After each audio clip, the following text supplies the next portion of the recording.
Така, в това клипче ще си припомним отново няколко неща. Първо, прости и съставни числа. Простите числа са числа, които се делят само на едно и на себе си. Няма определен признак, по който може да се намерят друг, освен този, поне за сега в 5 клас.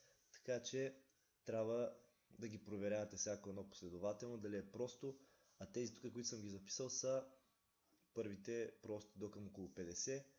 Да кажем до 40 горе-долу искам да ги знаете дали са прости или не. После ако се чудите, ще проверявате дали се дели.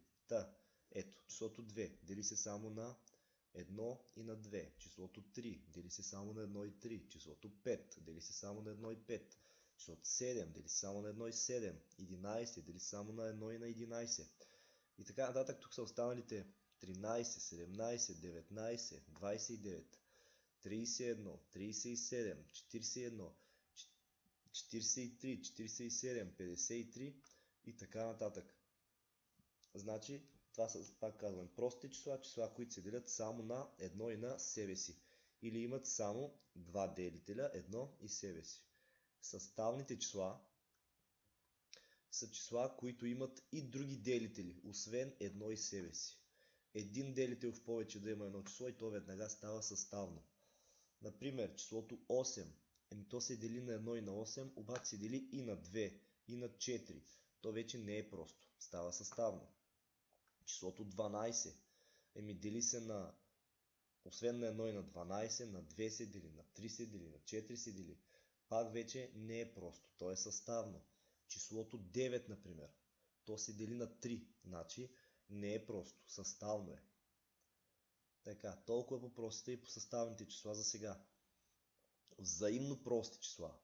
Това са числа, които нямат общи делители.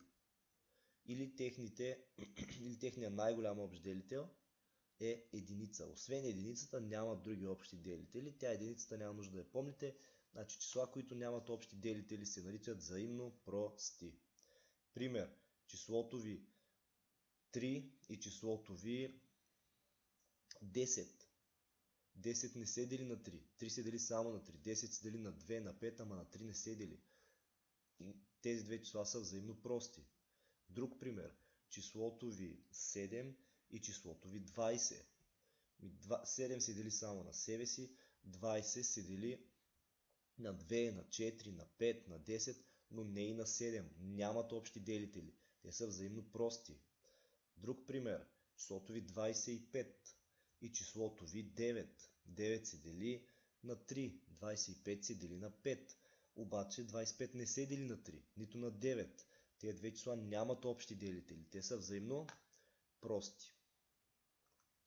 И сега тук важната част, следващите две неща, които ще ви трябват за дробите. Особено най-малкото общо кратно. Как се намира най-голям общ делител или нод на 2, 3 или повече числа? Тези числа се разлагат на прости множители по-отделно. Сега, нод на 24 и 32. Разлагам 24. Тук зад чертата си пише числото, на което деля. И то трябва да е просто. Желателно е да е най-малкото, за да не допускам грешка и след това да преминавам към следващото. Почвам с 2, ако не стане с 2 на 3, ако не стане с 3, 5, ако не стане с 5, 7 и така нататък. Сега, 24 се дели на 2. Става 12. 12 пак се дели на 2. Става 6. 6 пак се дели на 2. Става 3. 3 се дели на 3. Става 1. Като стигна до единица, приключвам. Правя също за 32. 32 делено на 2. 16. Пак се дели на 2. 8. Пак се дели на 2. 4. Пак се дели на 2.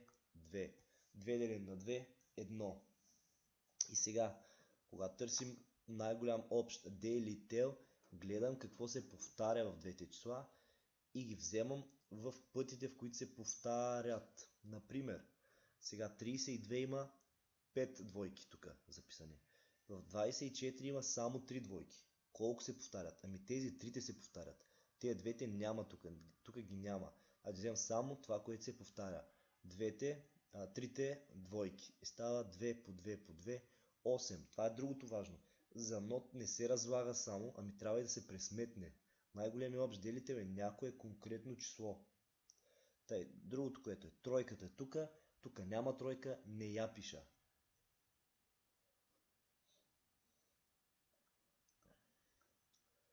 Следващо, най-голям общ делител на 88 и 66. Същата работа. Разлагам си по-отделно 88 и 66. 88 дели се на 2, 44. Пак се дели на 2, 22. Пак се дели на 2. Става 11. 11 вече е просто число. Дели се само на себе си. 11 делен на 11 е 1. Приключил съм. 66 на 2 се дели. Става 33. Вече не се дели на 2. Минавам на следващото просто. 3. Делен на 3 е 11.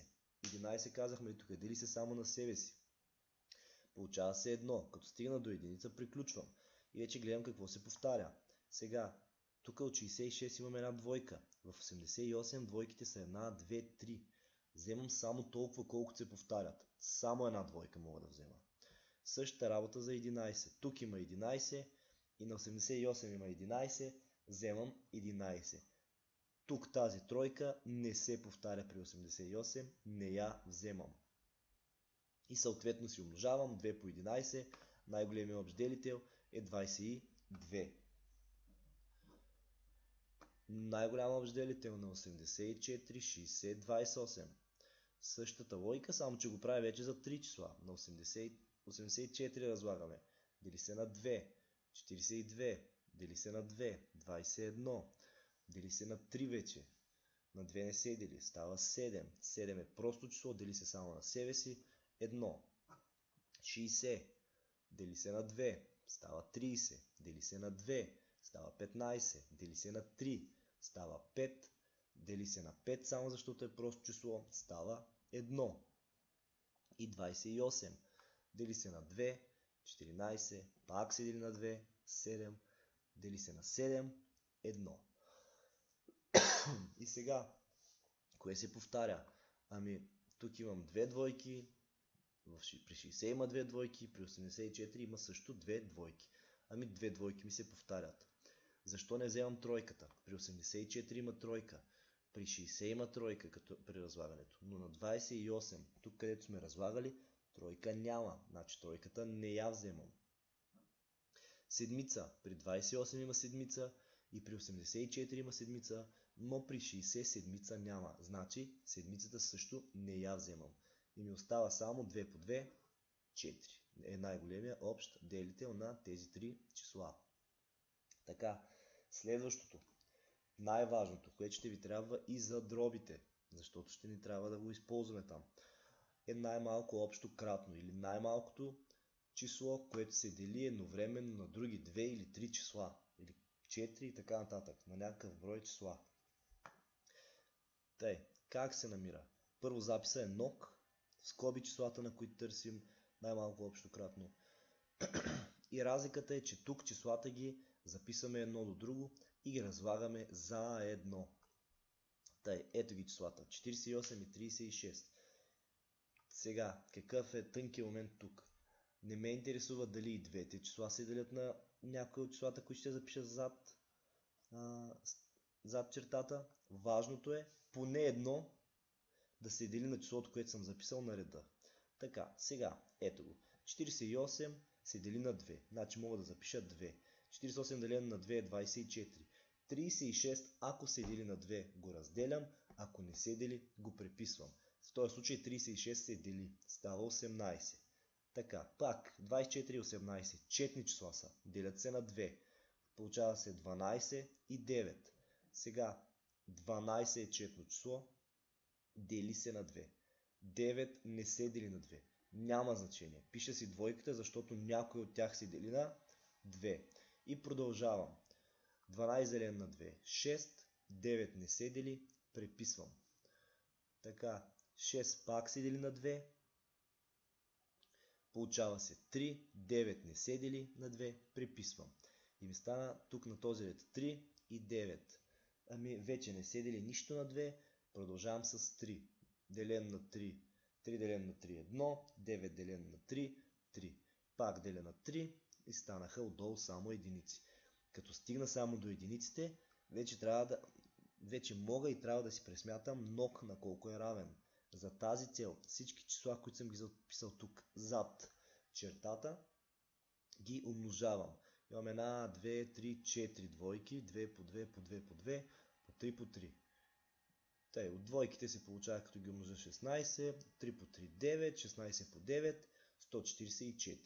Грешката, която може да допуснете при такова действие, при това е, че примерно ето тук 24 18, където е, пишете делен на 2, разделяте 24, 18 забравяте да го разделите и тогава става вече грешка, защото ще имате още една двойка тук някъде и ви се обърква задачата. Трябва много да внимавате, като пишете тук число, да проверите хубаво дали кое може да се раздели на него. И да сте сигурни, че не може да се дели и тогава да преписвате. Пак казвам, тук на първи ред, примерно ако напиша делен на 2, разделя 48, обаче 36 не го разделя, вече съм допуснал грешка.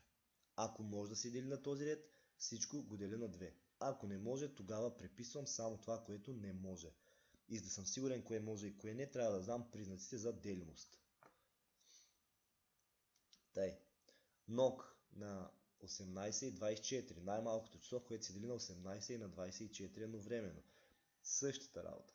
Записваме си 18 и 24 едно до друго, дърпаме чертата и почваме да делим отново на прости числа. 2, 3, 5, 7, 18 се дели на 2, става 9, 24 и то се дели на 2, 12. Така, сега на втория ред вече имам число, което се дели на 2 и такова, което не се дели. Продължавам да деля на 2. 9 като не се дели го преписвам, 12 делен на 2, 6. Пак 6 се дели на 2, пише тук двойката, получава се 9 и 3. Вече нищо не се дели на 2, следващото число 3. Получава се 3 и 1, пак на 3, единици. Приключих с разлагането, сега тези числа тук трябва да ги умножа. Имам 3 двойки, 2 тройки, 2 по 2 по 2 по 3 по 3. 8 по 9 или 72. След това най-малко общо кратно на 3 числа. 15, 35, 45. Сега, ако като разлагате и направи впечатление, че има едно и също число, на което се делят, задължително трябва да е просто. Но тук се вижда 15, 35, 45. Всичките се делят на 5. Може да разделите на 5. Няма да е грешно после. Стига да го направите правилно и да разделите правилно. Тук няма да ви е проблем, че сте започнали с 5, а не сте започнали с 3. Резултата ще е същия. Важното е, пак казвам, да не се изтърва, че нещо се дели тук, когато се запише числото. 15 се дели на 5 става 3, 35 се дели на 5 става 7, 45 делен на 5, 9. Тъй. И сега виждам тройката, директно мога да деля на 3. И е важно да не забравя, че 9 също се дели на 3. Значи 3 делен на 3 1, 7 преписвам, 9 делен на 3, 3. Пак деля на 3, 1 го преписвам, 7 не се дели, преписвам, 3 делен на 3, 1. И то се вижда тук, остана само седмицата, делим на 7 и се получават само единици. И сега трябва да се умножа 5 по 3 по 3 по 7. 5 по 7 е 35, по 3 по 3 9, 35 по 9, 315. Толкова.